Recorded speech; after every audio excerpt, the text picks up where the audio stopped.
నమస్కారం ఫ్రెండ్స్. ఇప్పుడు భారతదేశంలోనే కాక మన తెలుగు రాష్ట్రాల్లో బర్నింగ్ టాపిక్ అత్యవసరంగా డిస్కస్ చేసుకునే టాపిక్ ఈ ఆన్లైన్ బెట్టింగ్ అండ్ గ్యాంబ్లింగ్. అసలు ఈ గ్యాంబ్లింగ్ లేదా బెట్టింగ్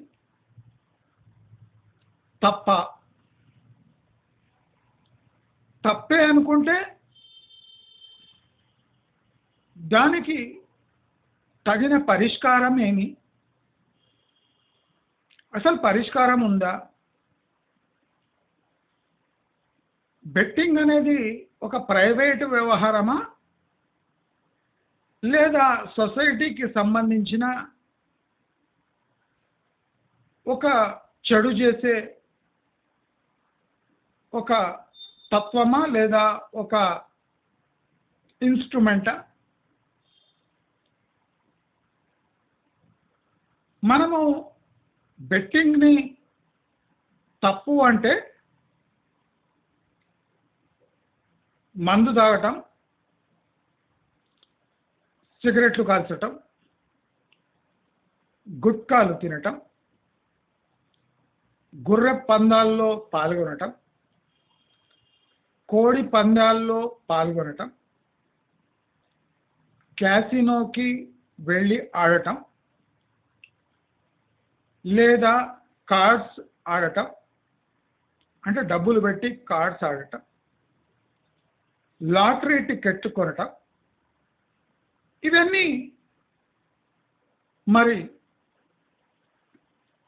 మన దేశంలో లేదా ఇతర దేశాల్లో లీగల్ అయినప్పుడు మనం ఎలా వ్యవహరించాలి? అసలు ఈ సొసైటీలో ఈ రుగ్మతలు అనొచ్చా? లేదా సొసైటీ ఒక రకంగా ఉండాలి అంటే ఇవన్నీ అవసరమా? ప్రభుత్వానికి ఆదాయం వస్తుంటే అది కరెక్టా? ప్రభుత్వంకి ఆదాయం రాని సోర్సులు అది సొసైటీకి చెడ్డవా? అంటే ఒకటి చెడు ఒకటి మంచి అని మనం సపరేట్గా చేయాలనుకుంటే ఇన్ని ప్రశ్నలు ఉన్నాయి. అసలు ఈ ప్రశ్నలకు ఆన్సర్ ఇవ్వకుండా మన ఎన్కౌంటర్ స్పెషలిస్ట్ సజ్జనార్ గారు నా అన్వేషణ అనే వ్యక్తికి నీవి పోరాటం కొనసాగించాలి అని హితబోధ చేయటము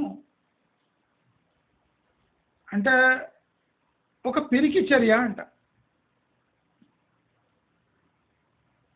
సోషల్ ఇన్ఫ్లుయెన్సర్ ద్వారా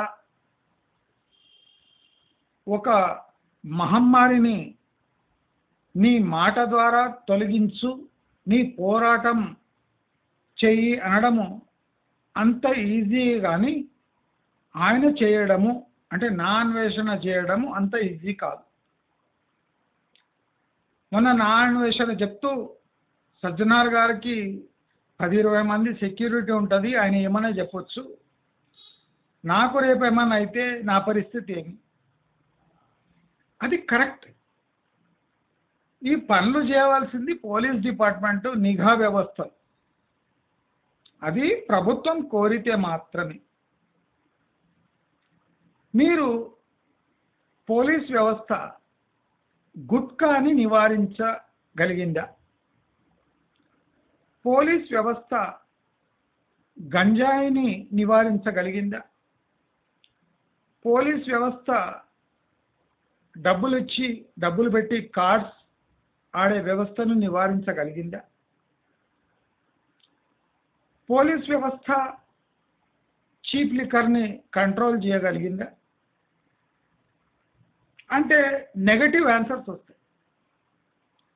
మరి పోలీస్ లాంటి గట్టి పట్టున్న బలమున్న వ్యవస్థ చేతులెత్తేసినప్పుడు ఒక నార్మల్ యూట్యూబర్, ఫేమస్ ఉన్న ఆయన నార్మల్ యూట్యూబర్ ఈ రిస్క్ ఎందుకు చేసుకోవాలి? ఇది నేను కూడా రేస్ చేస్తున్న పాయింటే కదా. ప్రజలలో చైతన్యం ఒక యూట్యూబర్ తేయగలడా? అంటే నా అనుభవం ఏమేమంటే, నేను చెప్పిన కదా నిన్న, 100లో 3 చేంజ్ అయితే చాలా ఎక్కువ. ఒక యూట్యూబర్, పాపులర్ యూట్యూబర్ స్థాయి కూడా అంతే. ఈ పబ్లిక్లో ఉన్న, సొసైటీలో ఉన్న రుగ్మతలుకి కారణం ఎవరు?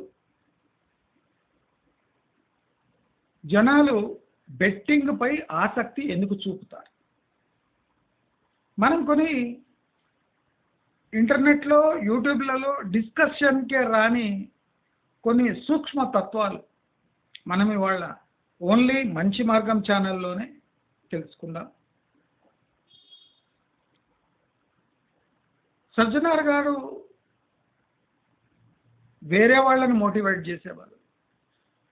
మీ నిఘా సంస్థను, మీ నిఘా వర్గాలను గవర్నమెంట్ పర్మిషన్ ద్వారా పటిష్టపరిచి ఇలాంటి ప్రమోట్ చేసే వాళ్ళను స్ట్రిక్ట్ యాక్షన్ ఈజీగా తీసుకోవచ్చు. అంటే నా అన్వేషణ ఆయన ఈ పాయింట్ ఎత్తే వరకు మొద్దు నిద్రపోతుండ్రా పోలీసు వాళ్ళు? అంతే కదా.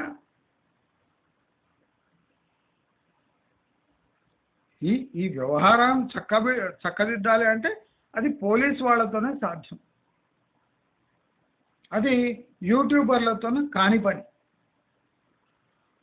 యూట్యూబర్లు సొసైటీని చెడగొడుతున్నారు కనుక అదే యూట్యూబర్స్తో ఈ సొసైటీలో చేంజ్ తెద్దామంటే అది అబద్ధం, కాని పని.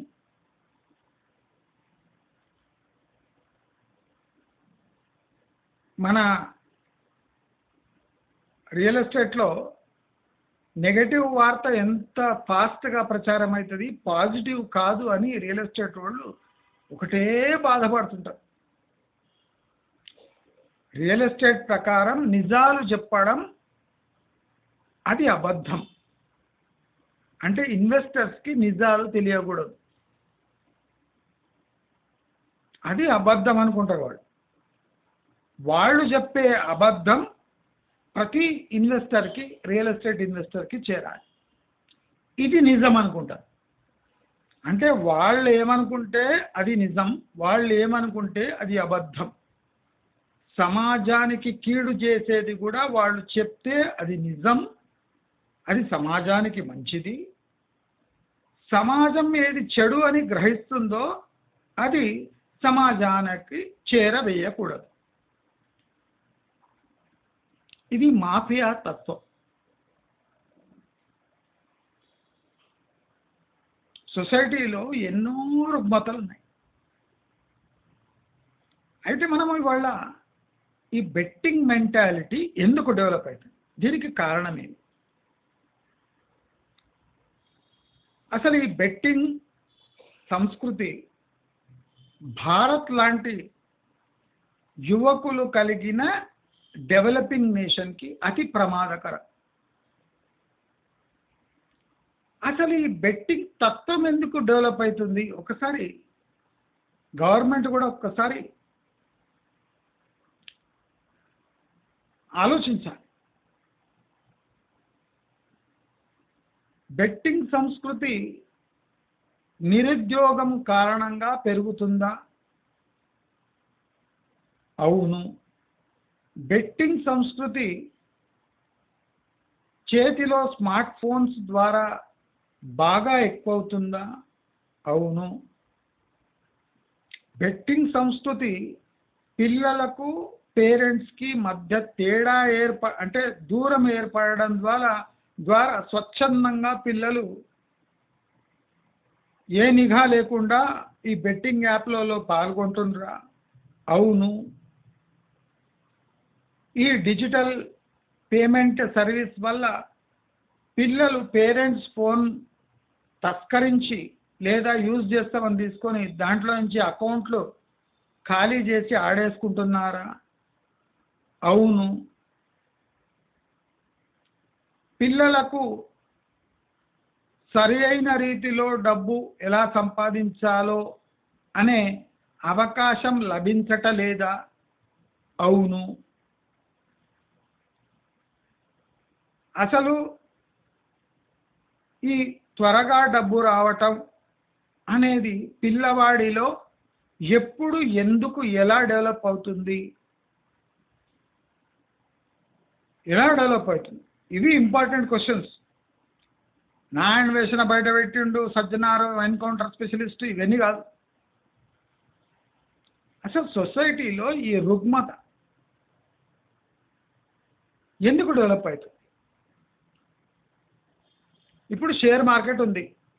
కొంతమంది దీన్ని గ్యాంబ్లింగ్ అంటారు. అసలు గ్యాంబ్లింగ్ అర్థం ఏంటి?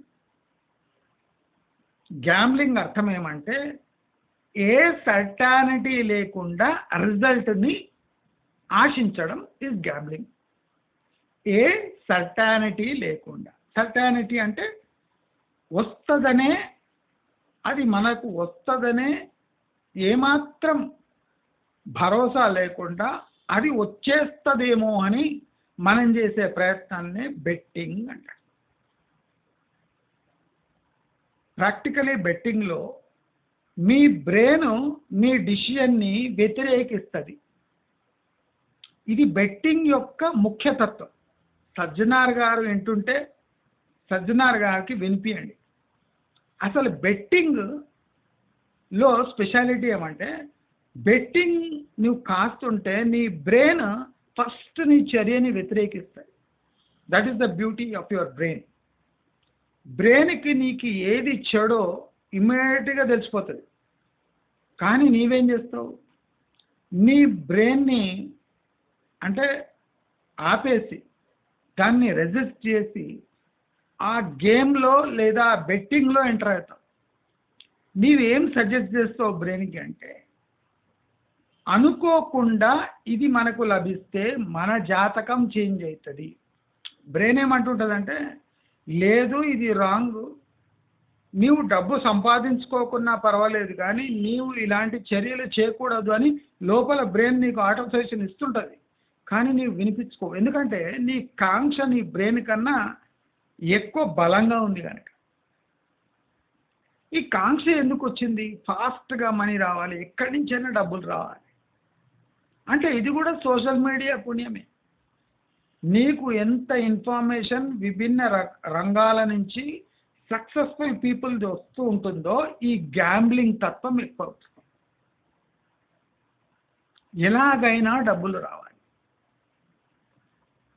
ఎట్లయినా డబ్బులు రావాలి. రావడానికి ప్రశ్నలు లేవు. గ్యాంబ్లింగ్లో పోతుంటే దాన్ని ప్రశ్నించలేవు, వస్తున్నా ప్రశ్నించలేవు. That is the beauty of gambling. Uncertainty of creating wealth through a uncertain atmosphere, uncertain క్లైమేట్లో అన్సర్టన్ మనీ వస్తుందని ఆశించడమే గ్యాంబ్లింగ్. ఇది నివారించవచ్చా? నివారించవచ్చు. దానికి మొదటి అడుగు ఏమి? ప్రైమరీ ఎడ్యుకేషన్ నుంచి బిజినెస్ స్కిల్స్ డెవలప్ చేయడం. చాలా మందికి పాతకాలం లాగా డిగ్రీ పీజీ కంప్లీట్ చేసి డబ్బు సంపాదించడం అనే ఓపిక నశించింది. అసలు సమాజంలో ఓపిక నశించింది. ఇది ప్రభుత్వం కూడా గుర్తుపట్టాలి.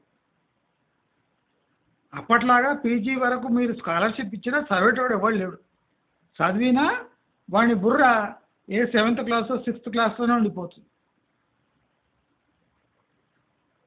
పీజీ వరకు నువ్వు డబ్బులు ఇస్తే చదువుకుంటాడు, చదివినట్టు నటిస్తాడు.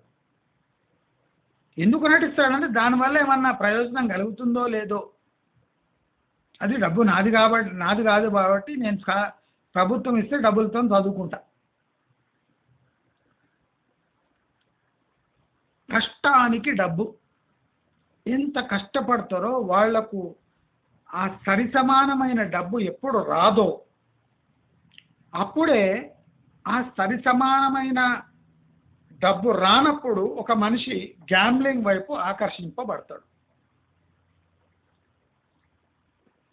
ఇప్పుడు సాఫ్ట్వేర్లో అందరూ సాఫ్ట్వేర్ వాళ్ళని చూస్తే కుళ్ళేది ఇవి ఎందుకు డెవలప్ అవుతుంది అంటే వాళ్ళు ఏసీలో పనిచేస్తే వాడికి 70,000 80,000 జీతం. ఒక మేస్త్రి దానికన్నా స్కిల్డ్ జాబ్ చేసి రోజంతా కష్టపడితే 800 జీతం. ఎందుకు? మేము చేసేది కష్టం కాదా, మేము స్కిల్ యూజ్ చేస్తలేమా? ఆ స్కిల్కి ప్రీమియం ఉంది కానీ ఈ స్కిల్కి ప్రీమియం ఎందుకు లేదు?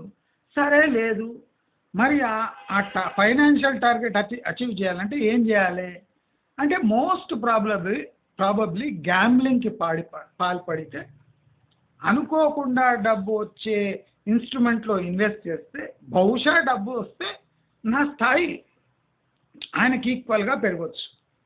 అంటే సొసైటీలో నా స్థాయి నిలబెట్టుకోవడానికి ఏకైక మార్గం గ్యాంబ్లింగ్. అసలు ఇది ఎందుకు డెవలప్ అవుతుంది సొసైటీ? చేయడానికి పని లేదు, చేతిలో మొబైల్ ఫోన్స్ ఉన్నాయి, పేమెంట్ సర్వీసులు ఉన్నాయి. అంటే ఎవ్వరి ప్రమేయం లేకుండా వాళ్ళ అకౌంట్ నుంచి బ్యాంక్ అమౌంట్ ఈజీగా ట్రాన్స్ఫర్ చేయగలిగిన టెక్నాలజీ వచ్చింది కనుక ఇవి యథేచ్ఛగా పెరుగుతున్నాయి. పేరెంటల్ అప్రూవల్ ఇదంతా షామ్, వేస్ట్. ఇదంతా పేరెంట్కు తెలియకుండానే ఇవన్నీ జరిగిపోతాయి, తర్వాత పేరెంట్కి తెలుస్తుంది. అది ఎక్కడుంది? Flaw is in mobile payment service system. ఎవడంటే వాడు యూజ్ చేయొచ్చు, పాస్వర్డ్ తెలిస్తే కోడ్ తెలిస్తే చాలు. ఫేస్ రికగ్నిషన్ మీరు పెట్టిన పాస్వర్డ్ బదులు వాళ్ళ అమ్మ ముందర నాన్న ముందర ఉట్టిగా ఫోన్ ఇట్లా పెట్టి ఆ ఫేస్ రికగ్నిషన్ కానీ ఆడుకుంటాడు. అంటే మభ్య పెట్టడానికి ఎన్నో విధాలు ఉన్నాయి. Human intelligence is more faster and greater and efficient than artificial intelligence. Artificial intelligence, human intelligence commands పై వర్క్ అవుతుంది. అది సెల్ఫ్ ప్రొపైల్డ్ కాదు. It is propelled by the data that is given by a human brain, that is AI. అంటే ఇవన్నీ definitions first తెలుసుకోవాలి. సజ్జనార్ లాంటి IPS officer కూడా ఇవన్నీ కోర్ రీజన్స్. గ్యాంబ్లింగ్ అనే తత్వం ఎందుకు ఎక్కువైతుంది? Because difference in society standards. మీరు మర్యాద ఇచ్చే తీరు, ఆ మర్యాద పొందడానికి చేస్తున్న ఒక సామాన్యుడి ప్రయత్నం, ఆ సామాన్యుడి ఉసిగొల్పడానికి ఈ యాప్స్ చేస్తున్న పెద్ద యజ్ఞం అని ఈ బెట్టింగ్ యాప్స్. అంటే ఏదో క్షణంలో మాతోని ఏదో మంచి జరగవచ్చు అనే ఒక హోప్ ఒక మనిషిని రోడ్డు మీదకి తెస్తుంది. The problem is in infinite hope. అంటే అంతులేని హోప్, ఓపిక. హోప్ అంటే ఓపిక, ఏదో మంచి జరగవచ్చు అనే హోప్, ఓపిక. ఓపిక ఒకటే కాదు కానీ తెలుగు భాషలో ఇప్పుడు అదే అవుతుంది, అంతులేని హోప్. ఏదో ఒక మనసులో ఏదో ఒక క్షణంలో మనతోని మంచిగా జరగవచ్చు, అంతా చెడుగా జరిగింది కానీ ఏదో ఒక క్షణంలో మంచి జరిగితే మన జాతకం తిరిగిపోతుంది అనే ఒక దురాశ. 99 సార్లు ఓడిపోయినా ఒకసారి గెలిస్తే చాలు అనే ఒక మెంటాలిటీ. ఆ 99 సార్లు ఎందుకు ఓడిపోకుండా ఉండాలి అనే ఆలోచన చేస్తే బ్రెయిన్ ఖరాబ్ అవుతుంది. అదే బ్రెయిన్కి లైట్గా ఇడిచి 99 సార్లు 1000 సార్లు తప్పులు చేసినా 1001సారి విన మంచి జరిగితే అది చాలు అనుకునే గ్యాంబ్లింగ్ మెంటాలిటీ. ఈ అన్సర్టానిటీ మనిషిలో ఎందుకు వస్తుంది అంటే ఆయనకు సర్టన్ వేస్ అంటే ఖచ్చితమైన మార్గాల్లో డబ్బు సంపాదించడం తెలియదు కాబట్టి ఈ అన్సర్టన్ వేస్ వస్తున్నాయి.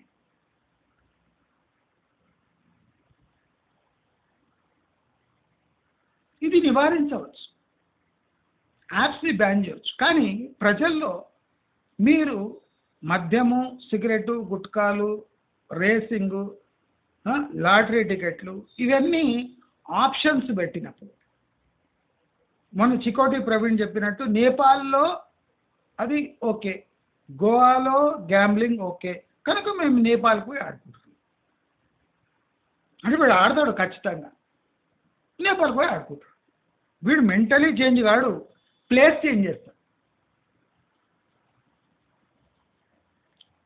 నువ్వు యాప్స్ యూజ్ చేసే మెంటాలిటీ అంటే బెట్టింగ్ యాప్స్ యూజ్ చేసే మెంటాలిటీని ఆపినామంటే వాడు కార్డ్స్ ఆడతాడు, కార్డ్స్ ఆపినామంటే మటక ఆడతాడు, అక్కడ బంద్ చేసినామంటే క్రికెట్ బెట్టింగ్ చేస్తాడు. అంటే ఏదో రకంగా గ్యాంబ్లింగ్కి అలవాటు పడ్డ బ్రెయిన్ వేసి అడుగుతుంది, ఎతుకుతుంది. ఏ రకంగా చేస్తే ఇట్లయితుంది, ఏ రకంగా చేస్తే మనకు ఈజీగా డబ్బులు వస్తాయి. ఒక్కసారి బ్రెయిన్ ఆ మోడ్లో పోయింది అంటే కష్టపడి సంపాదించడం, న్యాయబద్ధంగా సంపాదించడం అనేది బుర్రకెక్కనే ఎక్కదు. అప్పుడు ఏం చేస్తారు? Cutting this long story short, నేనేం చెప్తున్నా అంటే ఇది మనిషి పెరుగుతుంటే డెవలప్ అయ్యే స్వభావం కాదు. ఇది చిన్నప్పుడే బేసిక్ స్టేజ్లోనే ఇలా చేయొచ్చు, కానీ ఇలా చేస్తే మన మనసుకి నిలకడ ఉండదు, అంటే సాంత్వన ఉండదు. కష్టపడి సాధించినది నీ ఖాతాలోకి వస్తుంది అంటే వాటర్ పవి అయితలేవు కదా. వేరే ఎవడు ఆస్తి ఎవడో కొట్టేస్తున్నాడు. పొలిటీషియన్స్ ఫస్టే ల్యాండ్ కొనేసి ఆ ఏరియాని డెవలప్ చేసి ఆ ల్యాండ్ అమ్ముకుంటున్నారు. అంటే ఎవడు మార్గదర్శకాలు ఉంటాయో, మార్గదర్శినో వాడే తప్పులు చేస్తాడు. ఇంకా సమాజం ఎటువైపు చూడాలి? సమాజం యాప్స్ వైపు, డిజిటల్ మీడియా వైపు చూస్తుంది. అక్కడ ఆన్సర్స్ ఈజీగా లభిస్తున్నాయి. యూట్యూబ్ ఛానల్స్ అవే ప్రమోట్ చేస్తున్నాయి, ఎందుకంటే డబ్బు వస్తుంది.